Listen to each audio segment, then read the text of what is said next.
if Trump never got elected and Clinton was, and we're going to talk about more of this in a little bit, would have.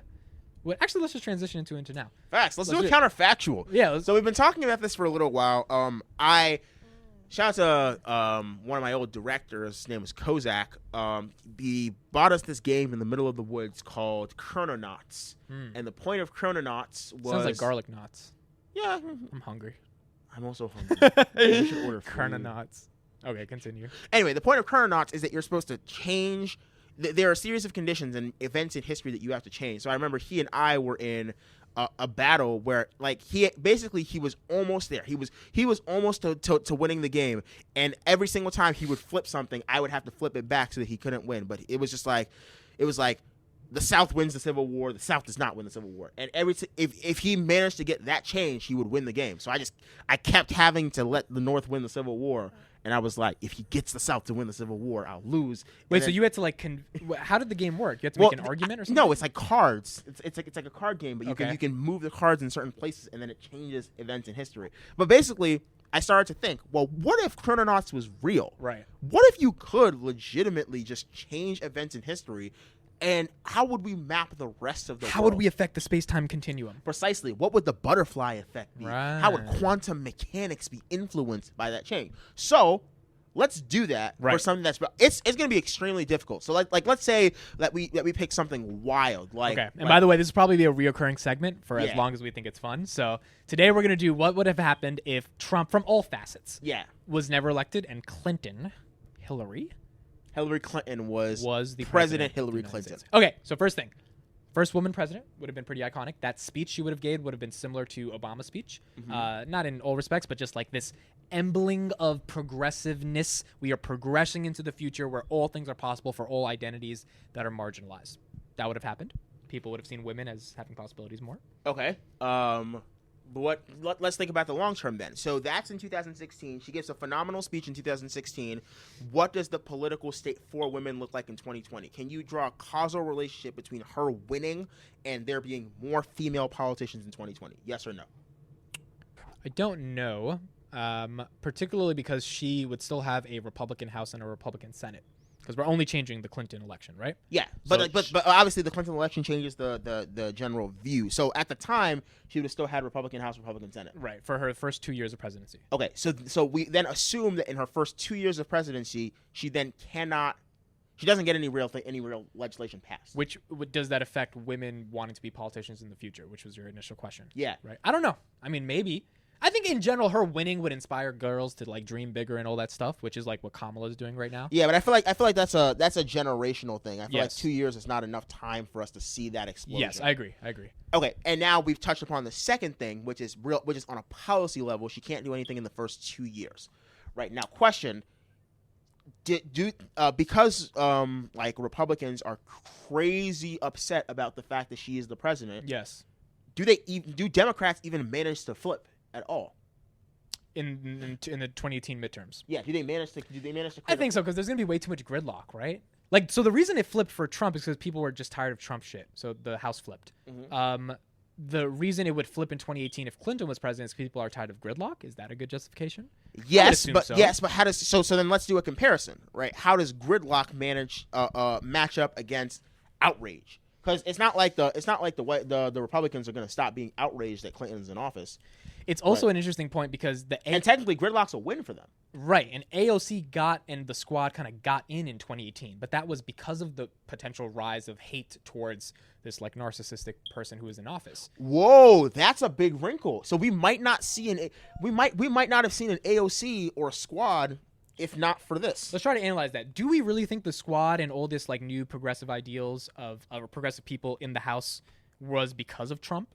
Like, yeah, they campaigned on their own, but there was like a political climate that allowed them to capitalize on what Trump did, the political climate that he capitalized on anger. Yeah, how did New York voted AOC in, right? Yeah, there's a good documentary on Netflix called Knock Down the House where she just literally would be going into bars and communities and she grassroots the shit out of it. But that if you're talking about her, the thing she's grassrooting, that sounded weird. Grassrooting but again. the thing that she is creating activism in is it is the leftist outrage at the state of the political climate, right? If the left is still outraged at that level at Clinton's, they're not going to be warmongering outraged at type- that level. The question: Right. Do they at that point? If the Dems Basically, are winning, do people still care? Here's the point: if Clinton manages to get some bipartisan deal passed, that's not progressive, but it's something that's better than a tax cut that Trump passed. Then are people as angry, and do they leave the establishment, New York? I think no. Representative. I think no. At the very least, at that pure congressional level, I think no. Which also means I think that there is a chance that the Republicans, that the Dems don't necessarily get a flip. Like I think you think Clinton has 4 years of a House and Senate? No, I think that you're right. I think that you're right that I think that you are absolutely correct that they inevitably something do has get, to flip, whether it's the Senate or the House. I think it's the House, but I don't think that the most radical members of the House or the most radical Dems end up becoming what they are. Like I think AOC is still in a bar. Has any president passed something in the first 100 days when they didn't have the House and the Senate? Because Obama had the House and the Senate. Bush had the House and the Senate. I don't remember. So I don't think I'm not that much of a presidential historian. That's interesting, bro. If Clinton didn't have the House and the Senate, she would have to capitulate to Mitch McConnell. I love how we're like political junkies. And she'd have to make some sort of and we're still gonna get roasted for this, but she's gonna have to make some sort of bipartisan deal. Can we think 2016? Do we have any idea what that bipartisan bill might be? What was she trying to run on? What was her camp? Trump was like America first. I never understood her platform. I never remember. Like this motherfucker was like. Let's Google it. What was Hillary Clinton's platform? Okay, she wanted to not be in a basket of deplorables. That was a big part. She didn't want no deplorables. Okay, the first thing I see when I look up what was Hillary Clinton. Yo, you gotta get the mic. Yeah, the first thing I see when I look up what was Hillary Clinton is what was Hillary Clinton's role in the Benghazi attack. Why is okay? Google yeah. Weird. Yo, I wonder if the Republicans would have went on with a prosecution of her emails if she had won. If they were that upset at her. Ooh, interesting. We might still see an impeachment because they would have the Republican House and Senate, so we might see an impeachment on the basis of emails. Okay, so that's another little wrinkle in time, but it's a wrinkle in time, but it's almost the same. Right. Right. I think what this shows is the country would have the same events, but not the same attitudes. Right. And we're gonna get to what this looks like in the context of COVID in a sec, because COVID would still be a thing. Would it? Well, I mean the initial phase of the disease, yes. What could Clinton have done? Anything? What could Clinton have possibly done to stop the bat market in Wuhan? Let's say Trump. Oh, it's really easy. Trump pissed off the China people. They didn't have Chinese. Oh my God! He got into a trade war with them, right? So maybe they didn't have any where to sell their bats. Because I'm assuming. Shut the hell up. No. I'm assuming you have bats to sell them, right? Like you're not just breeding brats for no reason. Yeah, but they sold them within China. That's the point. What I'm saying is maybe they would have exported them, but Trump was like, "Nah, we're in a trade war." Clinton would have been happy with China. They would have sold them to America. There would have been no COVID. Theoretically, it's possible. Nobody in the U.S. would have been buying bats. Nobody external. They don't have to be in the U.S. They could be in like India or something. I don't know where people buy bats. Whatever. COVID is still happening. Also, we like baseball, so we do buy bats. But anyway, I think that Clinton. I actually don't like baseball. Yeah, I don't like baseball either, bro. Baseball's boring. Who watches baseball? So boring. How do you watch baseball, bro? They said it was America's pastime, and I was like. Maybe for the senior citizens who are getting ready to pass, like America's gotten so much more entertaining. Yeah, that's interesting. So her policy was she definitely wanted to do stuff on climate change. So she had an infrastructure bill. Again, I don't know what the hell is infrastructure, bro. I still don't know what that means. A bankruptcy reform bill, which would make it less easier. And the reason I hated that because she was getting paid like $250K from Goldman Sachs per speech. So like, what were you really finna do for Goldman Sachs, ma'am? Oh, another thing she would change is Supreme Courts. That would be big. Yeah. So there would be a bunch of new different electors, or not electors, but like justices, which would change a lot of decisions, even though the liberal decisions were okay. Yeah, I think so. In the last couple months of the Trump presidency. What happens? Scalia still dies, so she gets that one, right? Scalia died when Obama was president. Oh, no. Sorry, not. Who? Ginsburg. No. Wait, Ruth Ginsburg. Bader. Yeah, Ginsburg dies. I just like. He said Ginsburg. Ginsburg Ruth dies. Bader Ginsburg's, right? Yeah, Ruth Bader Ginsburg. Ruth Bader RBG. Ginsburg. RBG. Gotcha. Dies and Kennedy retires. Is that who it was? Well, he's probably gonna retire now. No, he didn't retire. Well, who was the justice that retired? Nobody. No one retired. Then how did Gorsuch get on? He was Scalia's replacement. Remember? Oh, right. So Scalia died when Obama, but they didn't do the Merrick Garland thing. Yeah. So Merrick Garland would be on the Supreme Court. Yeah, she probably would have put Merrick Garland. Yeah, so Merrick Garland is on the Supreme Court now, and then RBG goes, and they get a 5-4 split for the Dems. We would have had a whole different Democratic cabinet. We wouldn't have Betsy Stupid DeVos as the education secretary. We would have actual people who believed in climate change there. That'd be tough. So yeah, I think at the level of representation, it definitely works out for her. I don't know at the level of policy, just because the senators. Let's jump straight to the COVID stuff. As you so eloquently pointed out, with your bat export explanation, we're probably still going to see COVID. The question is, to what duration? What is the U.S.'s role in global leadership? And are we, is everyone still at home, basically?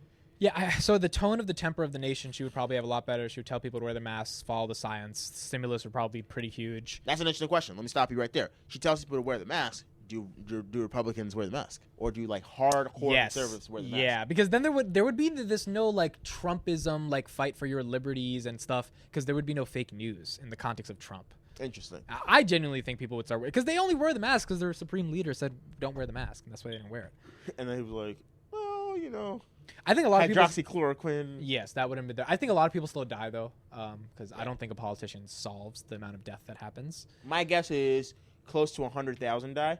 Not 300. Yeah, close to. Here's the interesting question: does she have the same lockdown that Trump had for the first 30 days, but extends it? Yes. I don't think she does. I don't think Biden does either.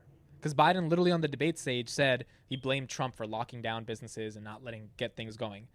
It's a hard thing to let millions of Americans know you can't keep going forward. Yeah, I think, but my thing is I think the lockdown comes relatively early, and I think potentially we phase the disease out pretty quickly. I think That's very optimistic. It is, but you're acting like that shit's some swine flu type. That shit was not swine flu. I mean, Trump was not the reason that shit became a global pandemic. I agree. It was going to be a global pandemic regardless. So when you say phase out quickly, you're talking about by the summer? I mean, we still in this bitch. Yeah. We didn't even get a vaccine until October, so I don't know what you mean by phase out quickly. I don't know. I feel like other countries were able to resolve it through lockdowns and but they didn't even resolve it, bro. My uncle lived in Malaysia. He says we're about to go on another lockdown. That's why it's so absurd to me. Because Malaysia flattened the curve and now it's going back. Well, I'm talking about elimination. I'm talking about I'm talking about a New Zealand type of. Yeah. Okay. So but I will agree that's probably impossible with such a large U.S. population. Culturally, what would happen if Clinton was president? Bill Clinton would be the first gentleman. That would be really cool. And let's hope to God keeps it in his pants. What's his name? First of all, CNN and Fox would not be as awesome as they are right now. When I mean awesome, I just mean in terms of getting ratings and stuff. Yeah, remember back when is going to watch CNN and Fox when nothing's exciting is happening? Remember back when you used to go 2 days without watching the news? Yeah, and your life was okay. Yes, you would not turn on Anderson Cooper because why do you care about his take or Don Lemon's take or Chris Cuomo's take or Tucker Carlson's take? They didn't have a giant villain or hero. Trump is Trump really was a comic book character coming to superhero. He was kid president. Yeah. He was that kid who was I'm gonna get rid of homework for everybody, and he never followed through. But he said he would. He was in there. He got everyone to vote for them. He said no homework. You said that he's got my vote. Well, in Florida, he's got my vote. What else would Clinton have done? I think a lot of people, the sort of elite Hollywood media would have been really happy that they have someone who aligns with their values, right? Late night shows would have been boring as usual because they don't have anything to criticize. Yeah, actually, I feel like they would have worked on a lot more. The comedy would just be different. Comedy in general would change if Trump wasn't president. Facts, literally, if you didn't have an astute political joke as a comedian, you sucked. Yeah. After 2016. There had to be some political joke you made. Otherwise, your comedy set was just a dud, uninformed, or because it's like an elephant in the room. You can't not talk about this, president who's being crazy shit and have a funny take on it. Facts, but it also created a ton of jokes, which means that I think comedians' jobs would have been significantly harder. Yes. I mean, it's easy to. For example, does Andrew Schultz get a Netflix special? Because he doesn't get to do those monologues. That's true. He doesn't get to do those Schulte monologues That about COVID Trump, yeah, which that's means true. that he does, which means that he doesn't get to, which means that Netflix doesn't be like, oh, we can pick him up, and he doesn't get to do those monologues as a whole Netflix show, and then all of a sudden Schulte's not on Netflix. Does innovation and entrepreneurship happen at a much faster rate? I have no idea. Just because I don't know if I can't point my mind immediately to something Trump did to slow innovation. Yeah, me either. Like, oh, I don't think that tax cuts encourage Yeah. that either. I don't think they encouraged or slowed down innovation. I don't think they had an effect in that sector. I do think the radical left becomes, I don't know why I keep saying radical left, but like progressive people start getting more momentum because they have an enemy now they can criticize, like because of the Warhawk, all that stuff. But they had an enemy that they could criticize this year. Yeah, but that enemy is asking for the bare minimum. It's like, let's just not be fascists. But like for Clinton, they would be like, let's pass, universal health care. Okay. So So you think where they start? So if it's a negotiation, the middle ground is now more to the left. Yes. So no matter what happens, as long as they get some level of negotiation, they make progress. That makes sense to me. Yeah. So yeah, political climate definitely Seems like the world would be pretty boring, bro. Yeah. Like, not gonna lie, like it doesn't seem fundamentally different than 2010. It really doesn't. At least in the context of like political climate, there are only a few Trump big got things this that shit throw. popping, bro. Trump is one of the first motherfuckers. When I mean popping, I mean like there was corn in the microwave and it was popping. I mean, Trump literally changed the whole world. Yeah. With his shit. And it was like, it was this. I think the Trump presidency, above anything else, shows you how entertaining chaos can be. Yes. I just don't think. I How think detrimental we it just can don't be, get that much chaos in the Clinton presidency. Now the question is, what matters more, chaos or stability? Yeah, because for the past 3 years, when we went on our news feeds on Facebook or Instagram, there was shit about something every day. Because this motherfucker would like just do some shit, and Clinton would not do. Joe Biden's not going to be like in the headlines that much. I don't think so. Yeah. All right, people. So let's see. I'm genuinely interested. There are probably a ton of things we missed, but I'm genuinely interested if anyone has any thoughts for things that could be potential scenarios. What happens to one thing we never talked about at all was international relations. What happens in the context of certain wars? What happens, like for example, that Syria thing? We didn't even talk about that Syria thing. North Korea, because Trump was hella diplomatic with those people. Russia, they hated Hillary. Yeah, leave us a comment on a different counterfactual thing you would like us to implore as well, and we'll see if we can do that in here.